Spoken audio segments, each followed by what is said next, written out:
Today we're going to talk about one of the most, if not the most important factor in making good flavors, whether that's for soda, syrups, or non-alcoholic spirits, or any vehicle for flavoring a beverage, and that's emulsification.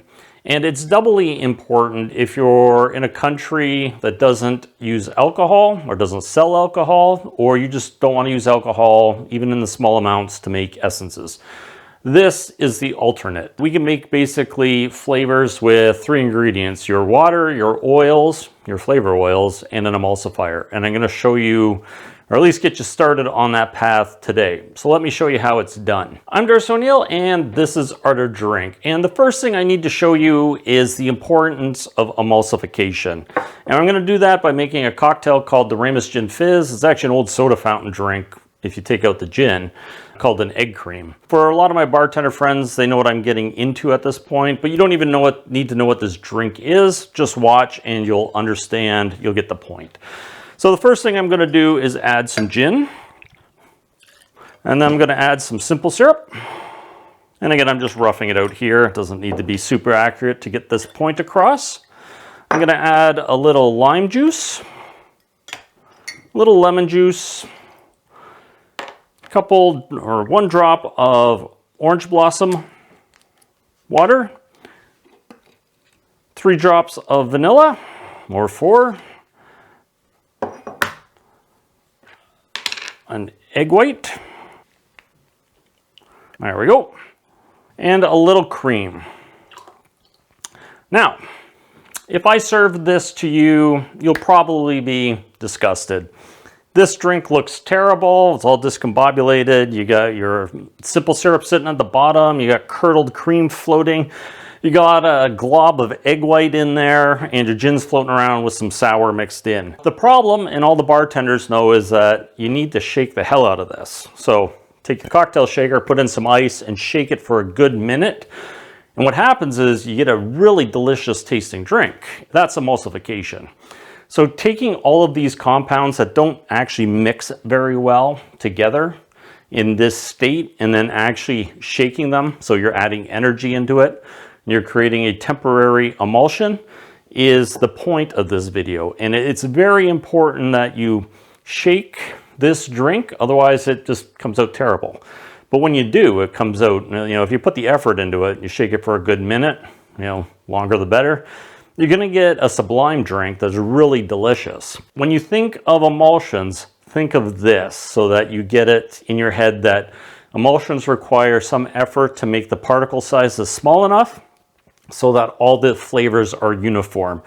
And with the Ramus Gin Fizz, once you get all that shaking done, all the ingredients are a uniform mass, and it tastes delicious. So that's the point. Now that you kind of have an understanding of why emulsification is important, you need to know it's even more important for making flavors.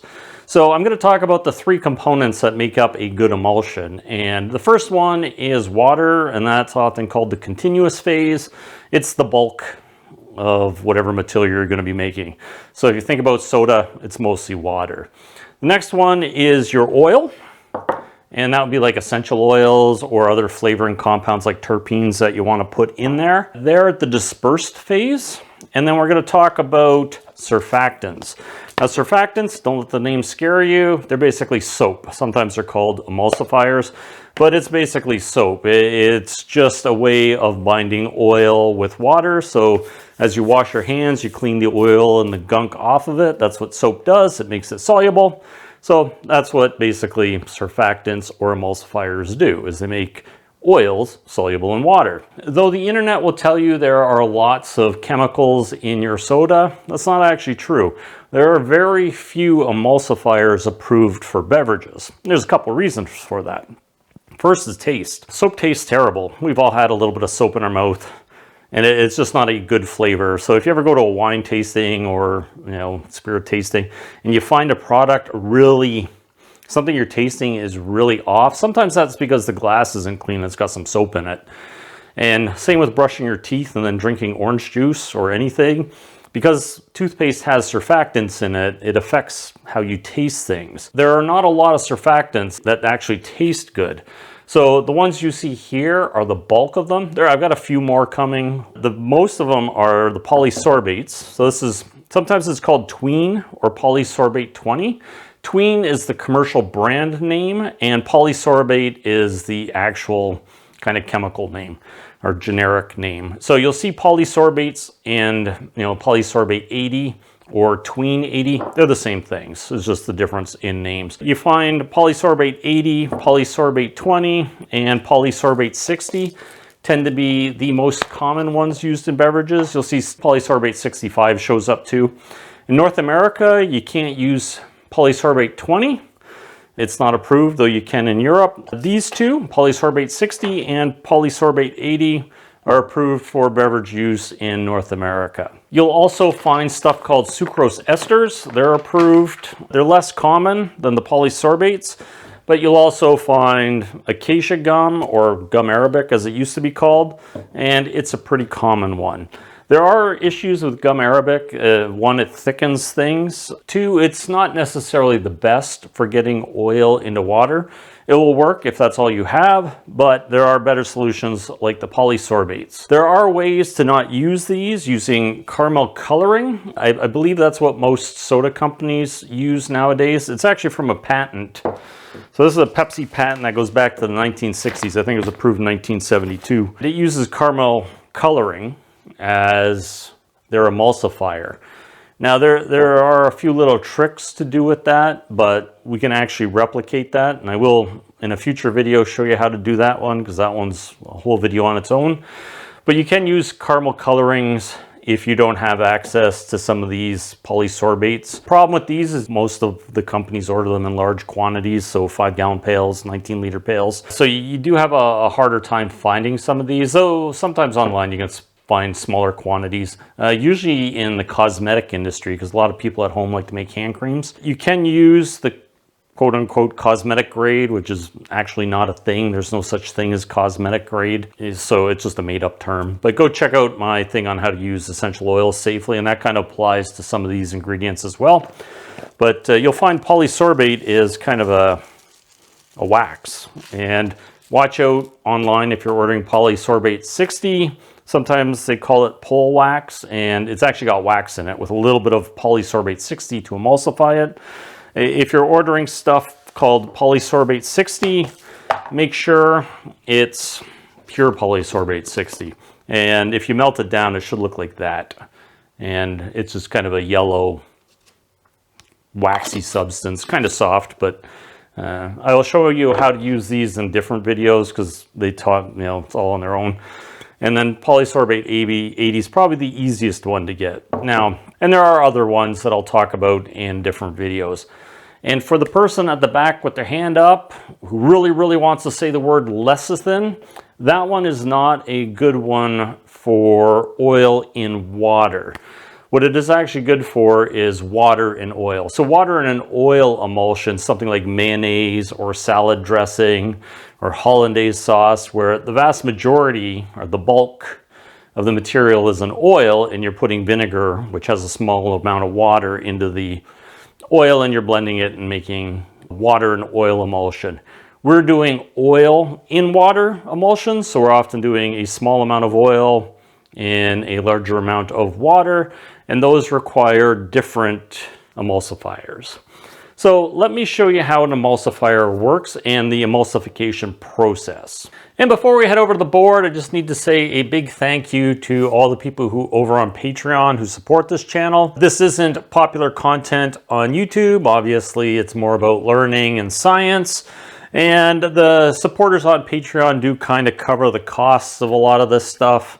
So whenever I buy things like sucrose esters to do a video on, it is their support that allows it to happen. So a big thanks to all of them. If you're interested in joining Patreon, link below.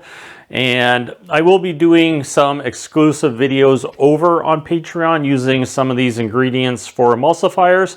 So if it's something you're really into, feel free to head on over there, support the channel, and you'll get more out of this. So thanks for watching. Now, off to the board. So how do we make a stable emulsion? Well, it comes down to a couple of factors. The first one being your droplet size. And this is kind of the key to getting a stable emulsion, something that will last months without separating. And you're looking at something smaller than 5 micrometers. And if you want perspective on that, a human hair is about 70 to 80 microns in diameter. So if you cut it across, that will be how big that is. So we're looking at 20 times less than a human hair. And we're all, ideally you want to go smaller than this to, sub 1 micron if you can. And we can do it with simple tools. And they used to do it at the soda fountain back in the 1800s. But getting it to this size is important, but the other important part is your surfactant. Surfactants are just soap. Sometimes they're represented as something that looks like this. And this is what's called a hydrophilic end, this part here. And it's water loving, so it wants to be in water, and it does not want to go into oil. Now this is a lipophilic end, and it loves being in oil, but does not want to be in water. And what happens is when you get your particle size, let's say this is a 5 micron droplet of oil. When you mix it and blend your surfactant and get your droplet size proper, you're gonna end up with something that looks like this.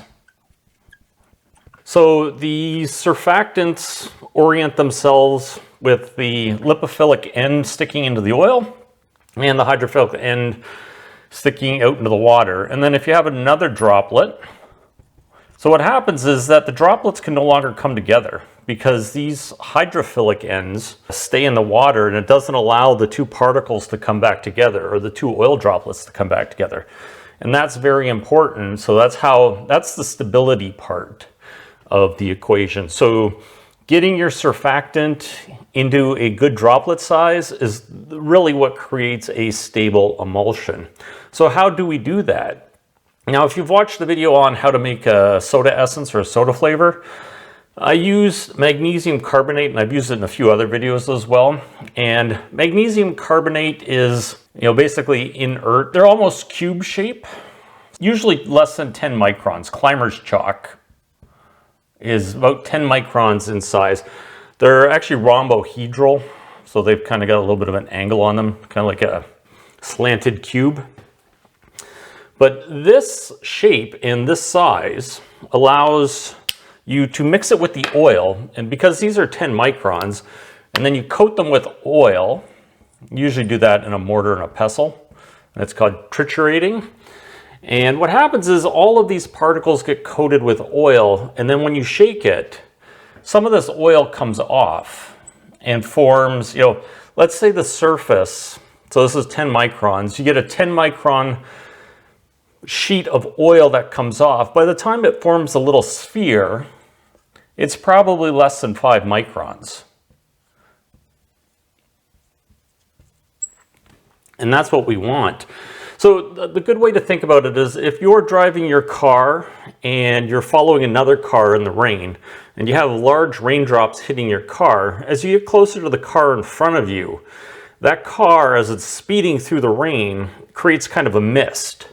So when we shake these magnesium carbonate particles with oil on them, it's like the mist coming off the car. The raindrops are larger, so on the cube, or on the magnesium carbonate, but as you shake them, they come off in smaller parts, and then that's how you get emulsification. So when you take your magnesium carbonate, mix it with the oil, kind of grind it, you're coating all the surface area of it, and then the best thing to do is just stick it in a blender. You don't have to hand shake it, that's just annoying. But if you stick it into a blender, it's going to rip apart all of these oil droplets, and you're gonna get a whole lot of little, 5 microns, maybe down to 1 or 2 microns, and that gets more stable. You get below 1 micron, it becomes even more stable. And then the other thing is that it homogenizes the oil. So what you don't want is, for example, your cinnamon oil, your clove oil, your nutmeg oil, all kind of separate. What you really want is all of the oils combined into a single droplet.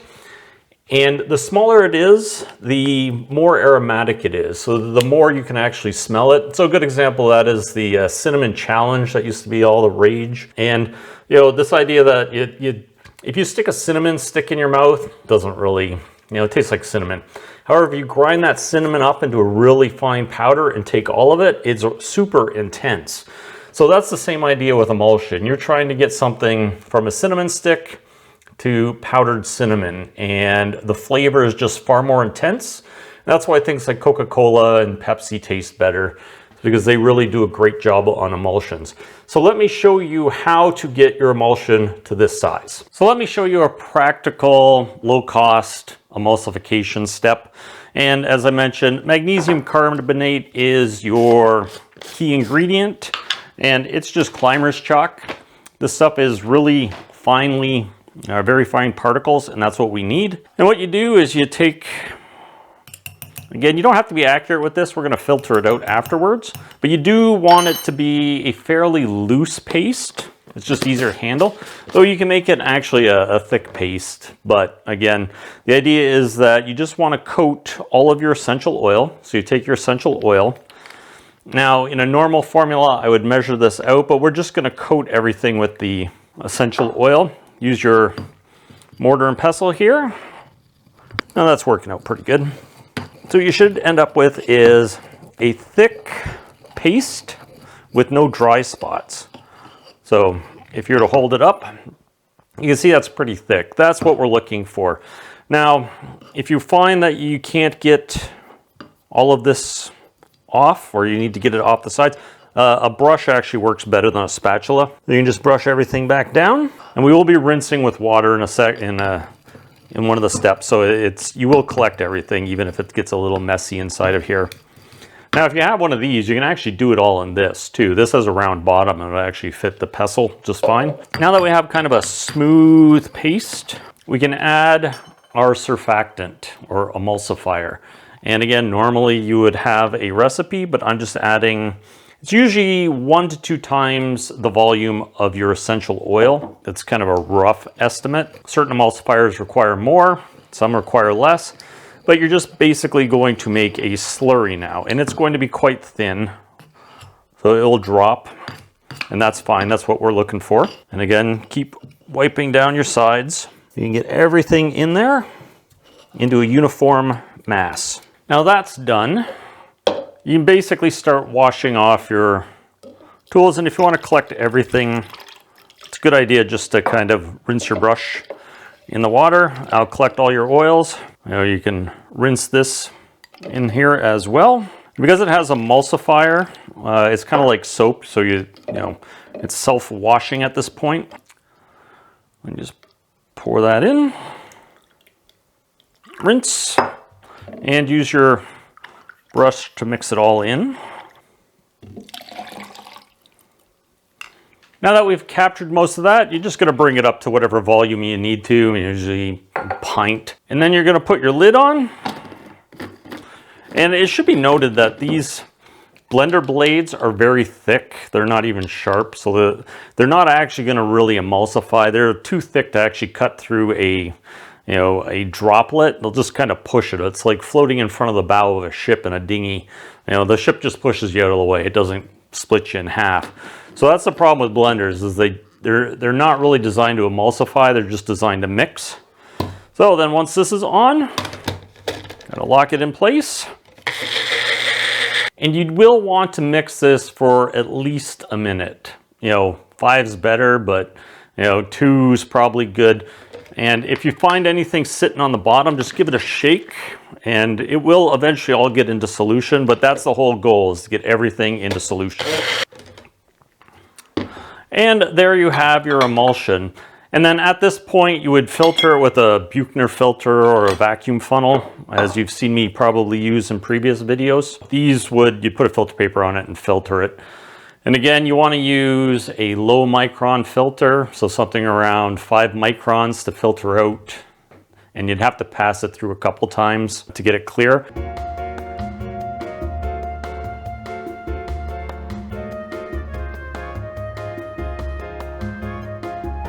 Once the air gets out of this, it will clear up, but it's still going to be cloudy. Once you get it into a larger volume, so let's say into your soda, again, it will clear out in your soda. As long as you're not storing it for too long, it should be fine. So give that a shot. If you have questions, check me out over on Patreon. If you just have a basic question that everybody needs to know, post it below. So thanks for watching. In the future, I'll be doing more of this, and I will see you in the next one.